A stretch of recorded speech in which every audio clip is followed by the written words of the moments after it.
Hello, everybody. Welcome to Brave Up Tuesday. I'm Kathy Caprino. Thank you for being here. Finally, I think I've got the whole orientation worked out. Got a new little tripod uh, piece, so I think we're good. And I really hope you join me live and ask your questions so that I can answer your questions live. It's what I love to do. So I hope you'll come every Tuesday at noon if you can. All right, today we are talking about something I just wrote a Forbes post on yesterday. And that post was the top 7 things professionals want more of but can't seem to get.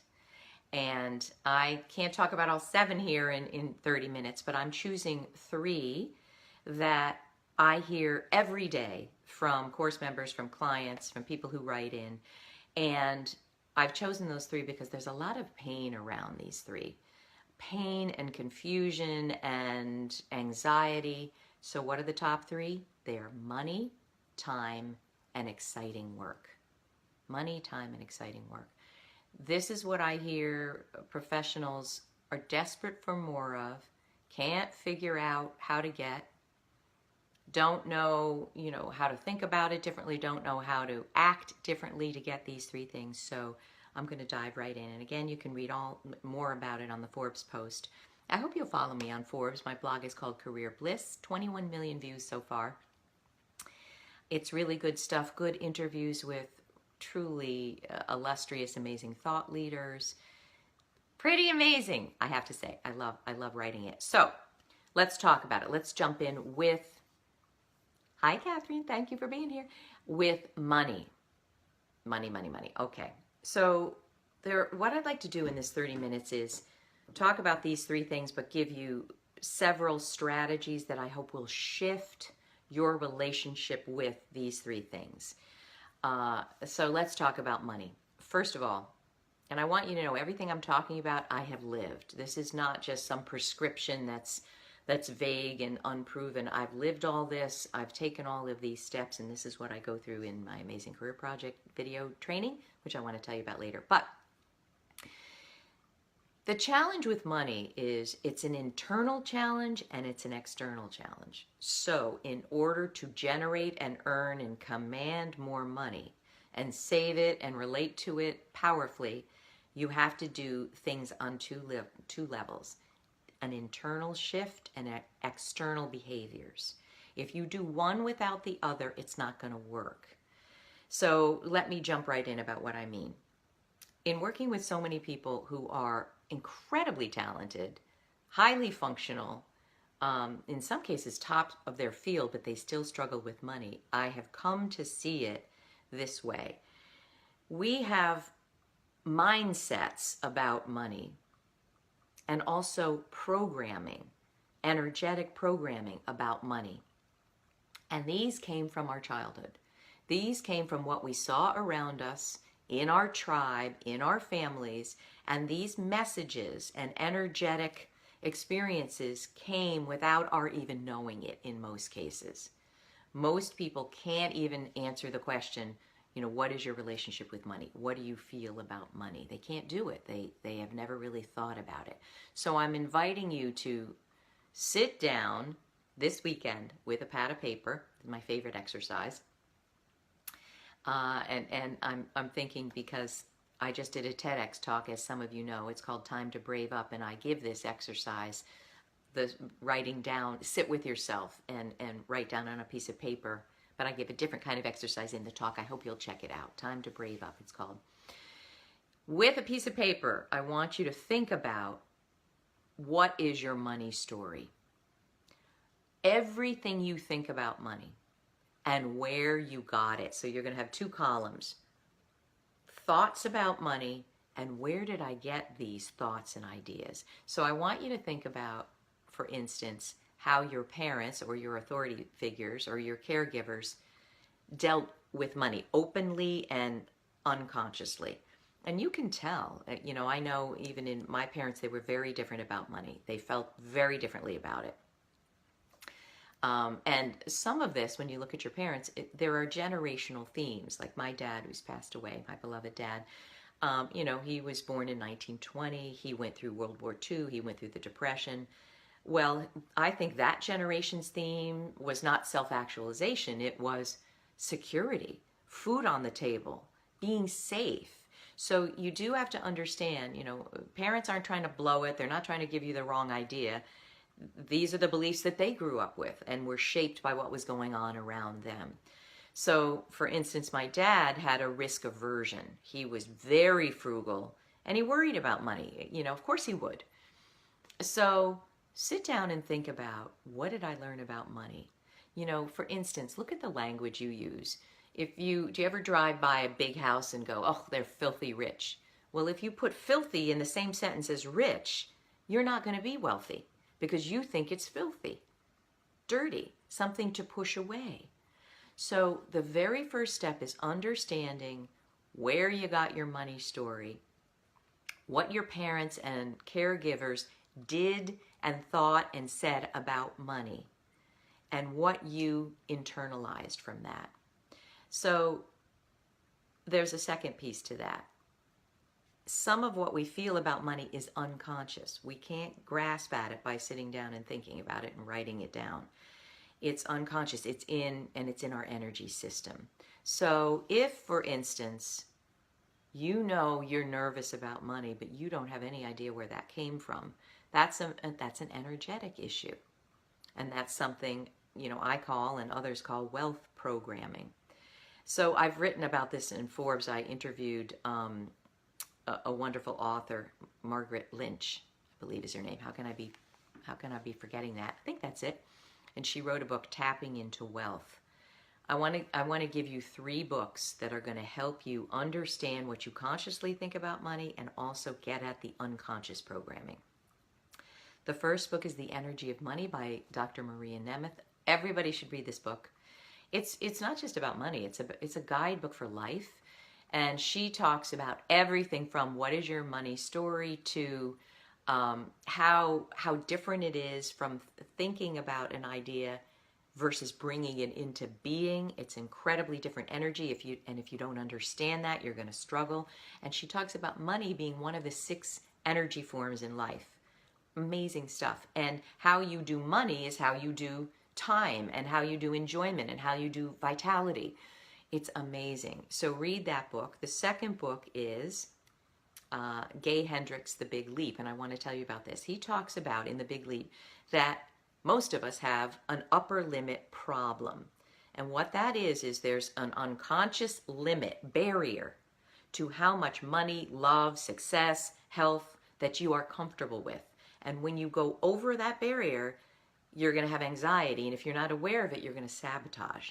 And you're going to instantly get right below that barrier. I mean, look at all the research on lottery winners. Within 3 years, almost invariably, they're back down to the money they used to make. It's amazing. And I remember after reading that and thinking about it, speaking about my parents again, they did not speak about money in the house. It was a kind of a taboo topic, and they certainly never wanted us to know what Dad made or talk about it. We were, you know, middle class. But I overheard a number of what Dad's salary was many, many years ago. I didn't even remember hearing that until reading this book. I realized that that number was the salary I was stuck at for years. Man, stuck from the unconscious programming. So read this book about the upper limit problem and why it's challenging for us to push that up and have more success. It's an amazing book. And the third is Tapping into Wealth by Margaret Lynch. And it's about, it's called an emotional freedom technique, EFT, and you're literally tapping on meridian points on your face that are the same as acupuncturists tap into as well. And the book is about how to uncover and release trauma that you've had around money, gold trauma, debt trauma. It's unbelievable. I devoured the book, and there are videos that she sends you to, and you can watch her. I devoured the book in a weekend, and I learned so much about, you know, I've had a lot of debt. I'm very transparent about that. When I left the corporate world and became a therapist and a coach, I did things, and we're going to talk about money even more, behaviors. I did I made a lot of big mistakes and lost a lot of money, and I'm paying all that debt back. So I'm really proud of myself. But there's something called debt trauma, that when you're in a lot of debt, there's shame and there's vulnerability and there's insecurity. It's an amazing book. So what I'd love you to do is do your best to uncover what your mindset is about money. If you do not do that, and if you do not shift your beliefs and your relationship with it, you're never going to have enough. You're never going to feel like you have enough. I have people in my life who have $1 million in the bank and they still don't feel like it's enough because they come from a scarcity mentality. They're scared to death. Well, if $1 million in it isn't enough, 5 million won't be enough, I'm sure.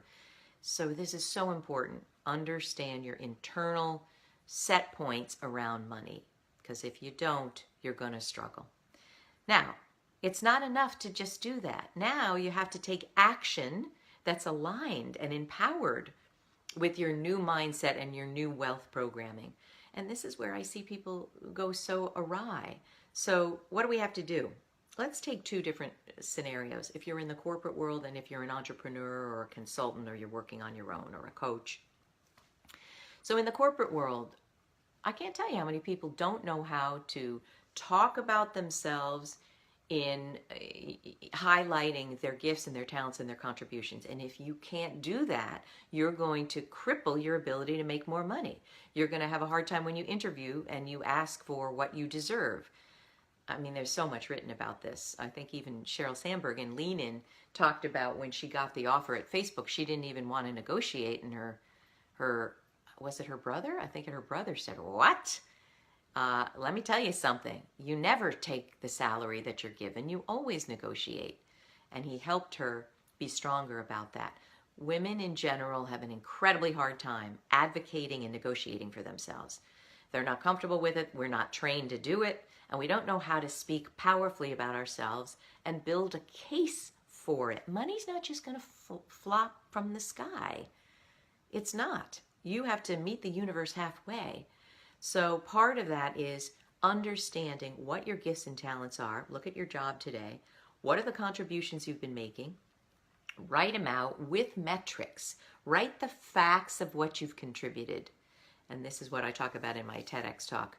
The 20 facts of you. What you have done that no one else did. The needles that you've moved. The contributions you've made. The new businesses that you've turned around. The clients that you've gotten in. And then write these down with metrics that show the scope. If you brought in a client, was it worth $1 million? Tell us that, right? Did you revitalize a fading business, which then generated, 30 million? What are you doing and how are you doing it? And then start talking about it. Now, here's the problem. Women in particular are deathly afraid of sounding like braggarts and being forceful. And in my TED Talk, I talk about exactly why that is. This is not something we made up. There are cultural and societal influences that make this be. But you got to get over this. You have to understand that sharing about how you're gifted and what you're doing and the exciting work that you're doing is not bragging, it's sharing. So number one, around money, you got to ask for it. And if you ask for it, like let's say and don't wait for your annual review. Go in and talk to your boss and say, I've done a really thorough review of where I am salary-wise. I've done a competitive review of what people who are project managers or whatever you are, director, finance director, make. And it appears to me that I'm about 15 to 20% below the average. And I just wanted to share with you, these are the things I've done and the needles that have been moved and the money that's been made or the impact.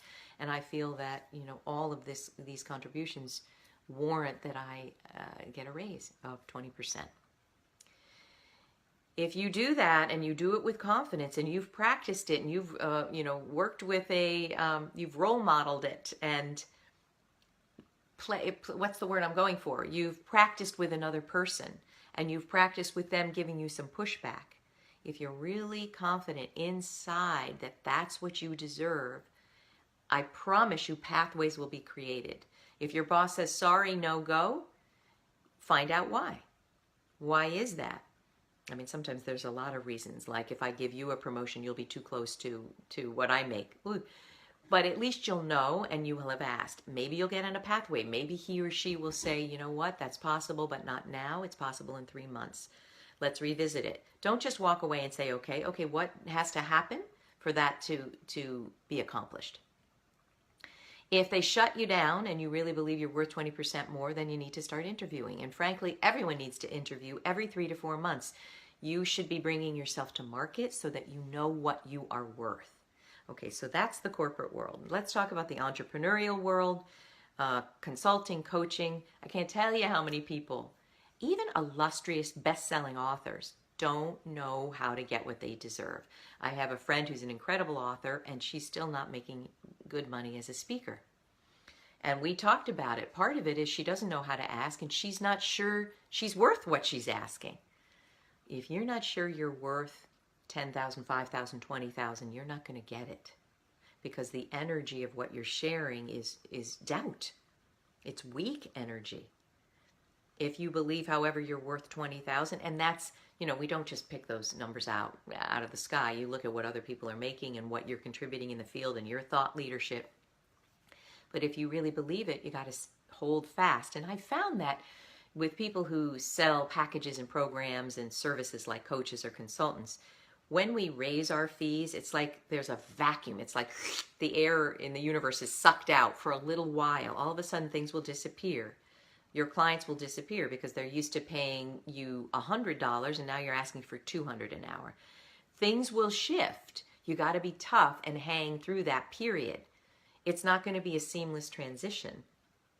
I have found every time I've raised my prices, things disappear and shift and shuffle, and then you're attracting the higher level. It takes time and it takes courage. It takes you braving up. So for people who are offering services and packages and are trying to figure out what to charge, do a competitive analysis, look at how long, let's say you're a career coach, look at 20 other career coaches. What are they charging? Why are they charging it? What supports and validates why they're charging it? I mean, some people you can't believe what they're charging because there's no validation for it in the marketplace.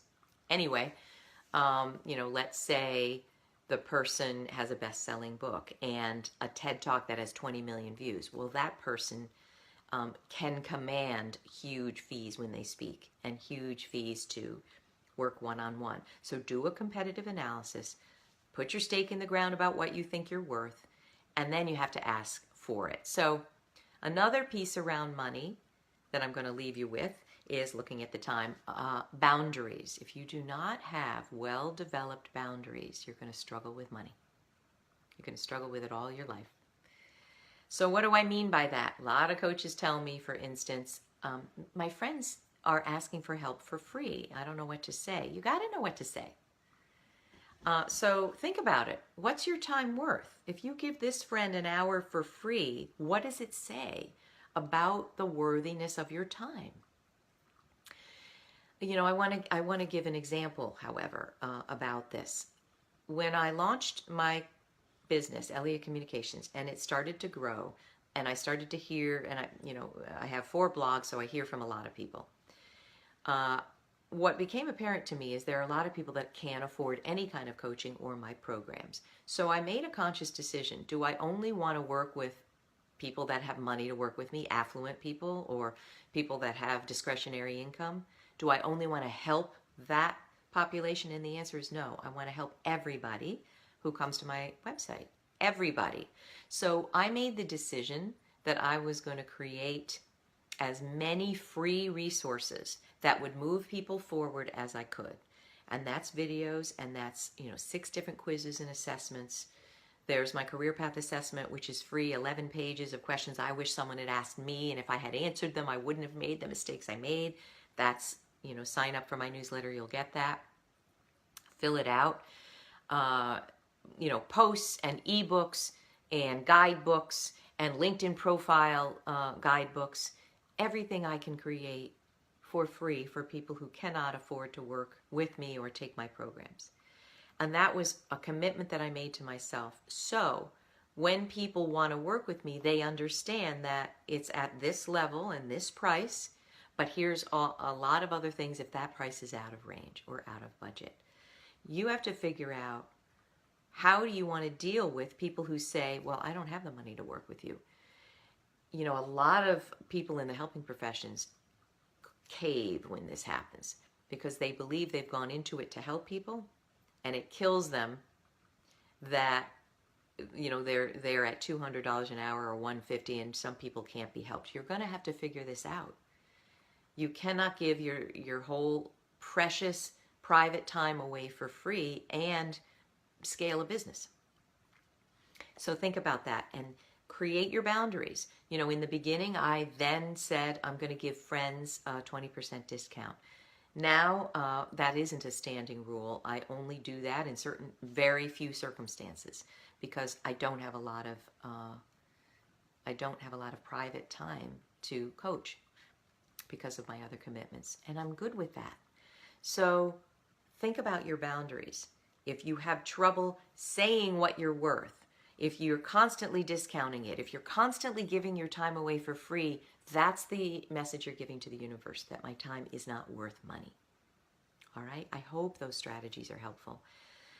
Really, it's about the internal shift and then the external behaviors that are aligned with an empowered, respectful, loving relationship with money. If you don't respect it, if you resent it, if you hate it, if it never feels like money is good to you, you're going to have to shift that if you want more money. All right, anybody have any questions? All right, number 2, time. So many people, and I work with, you know, a predominance of women.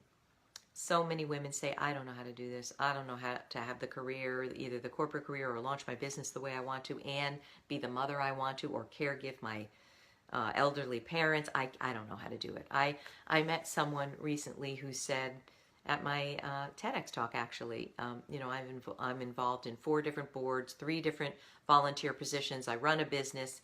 Yeah, how's that going for you? I'm exhausted and drained and I can't even get out of bed. Yeah.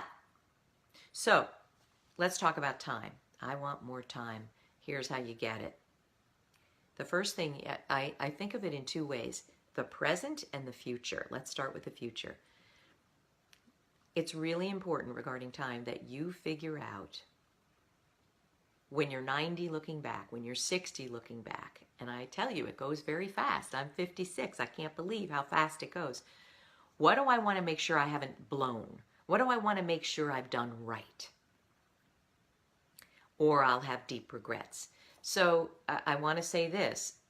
Right is your definition. It's not my definition. It's not your mother's definition or your father's or your boss's. It's your definition. So I want to give you an example of this. I rose to the level of VP in corporate life. There were chances I could have gone higher in other companies, other positions. And my kids were little then. They're 19 and 22 now. I made a conscious decision that I did not want to travel constantly, that I didn't want to move across country while my family was another place, that I didn't want to phone in bedtime stories. Now, I'm not judging anyone. Everyone has the right and the freedom to choose the way they want to craft their life. I did not want to do that. I wanted to be in the fabric of their life. And there was quite a period of time where I wasn't. I'd leave at 7 in the morning. I'd come home at 7 or 8 at night. And I was so drained and so exhausted and chronically ill. You know, I didn't know these lessons then. It was a mess. And, you know, I would muster all the energy to be with them and put them to bed and bathe them. And then I'd collapse on the couch and I couldn't even function. This is not living. This is not what I wanted. But I didn't have the courage then. I finally braved up, and my own business is exactly the way I want it. I structure it. You know, I talked in the Forbes post that in this last corporate job, I would come in and in the morning, and my entire day was scheduled by someone else with meetings that I had no say in. I hated that. I so hated that. Quality of life for me is not when someone schedules my time. It's when I schedule my time, because I'm focused on what matters to me. So I want you to think about time in terms of, if I'm 60 looking back and I've blown it, how will I feel? So for me, that was, I'm going to be in the fabric of my kids' lives, and I'm going to make decisions that are going to honor that, and they're going to be tough decisions. I'm going to say no to a promotion. I'm going to say no to those trips, those travel meetings that were boondoggles that didn't need to be taken, or someone else could go in my place. I was going to say no, and I was going to deal with the consequences. I'm asking you to think about what matters most to you in your life that you don't want to blow, and then start making decisions around time that honor those priorities. It's a matter of prioritization. So that's a future issue.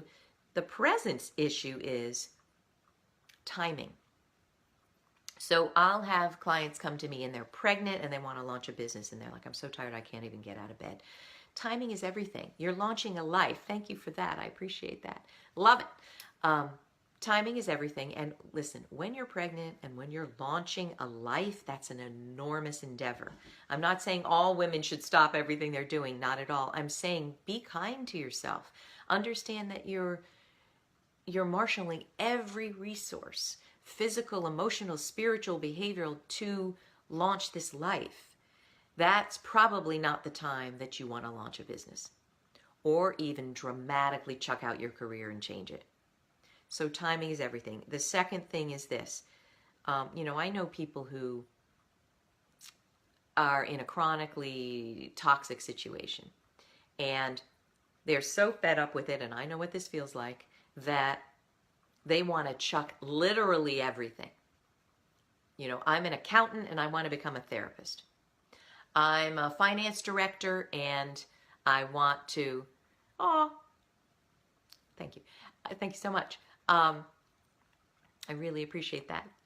I'm a finance director. I want to run a bed and breakfast, but I'm 50 and I don't have any savings. Okay, we have to look at the timing of your decisions and your wishes and the other factors and influences that are going to make or break this. So there's so much to say. I believe in positive thinking, but positive thinking isn't a business strategy. It's not a business strategy. So if you're 50 and you have no savings and you've got 2 kids going into college and you want to stop being a finance director to run a bed and breakfast, it may not be the time to do that. So what do I say about this? Always do what you must to stay afloat financially, emotionally, spiritually, but plant the seeds for your future self. So understand, is now the right time for this change? And if not, if I have to do a different kind of planning, if I have to actually get a certification for a year first and then I have to fund that, then find a way to plant the seed so you feel like you're growing towards that better future. But you're not chucking everything with only a prayer. I've done all this and it doesn't work. The other piece about time is sometimes we overly attach to a particular dream or a specific outcome, and we don't understand that how we are behaving is actually sabotaging that outcome, or that the timing isn't right. And in your heart the timing isn't right, but you're still hanging on to the belief, I'll make $100,000 as a coach or a therapist or a baker. I can do this. Sometimes we let fantasy dictate because we're so unhappy. So what you want to do is start making yourself happier in the position you're in now. Use your time now. If you can't leap, if you can't change, if you can't pivot, if you can't reinvent, use your time now to shift yourself so that there's more joy and happiness in what you're doing now, and plant the seeds for your future self. So that's what I'd say about time. The third thing is exciting work. Okay, I'm going to give you 2 tips. I see this in my Amazing Career Project course a lot. People are, as I said, ready to chuck, I'm a lawyer, I'm ready to just give it up and go work in a nonprofit. Or, so many people, when they are unhappy and it's about a toxic boss or a toxic culture, or they're bored out of their mind, don't understand that what's important to do is to leverage what you're great at that you love to use. That's how you find exciting work. Don't chuck everything out. maybe there's 10% of your, being a lawyer or a paralegal or a finance manager or, even running your business where you're not making enough money. And some people are like, I'm done with it. I'm chucking the whole thing. No, look at what is working. Look at the 10%, the 20%, the skills that you love to use, not the skills that you hate to use. That's what makes people so miserable. Look at the skills and talents you love to use and don't chuck those, bring those forward. And here's the other thing to think about. When you go into work every day, or I work from here, this is my home office, not everything I do I absolutely adore, but the reason I love it in total is that I'm working for outcomes that I care about. So, I do a lot of marketing. I was a marketing VP in the corporate world. I do a lot of marketing, but I enjoy the marketing because the marketing is letting me share my messages and my programs and services, which I wholeheartedly believe in. In the past, many things that I was working on, many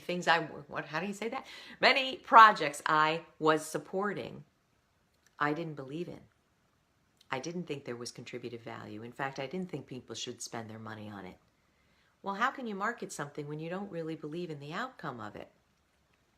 So look at the skills and talents you love to use, and then identify outcomes you will care about that will enliven you and juice you up. And then start to find opportunities. Tell everybody you know, hey, I'm a paralegal and I work in this area, but what really enlivens me is this. Do you know anyone who would be helpful to talk to?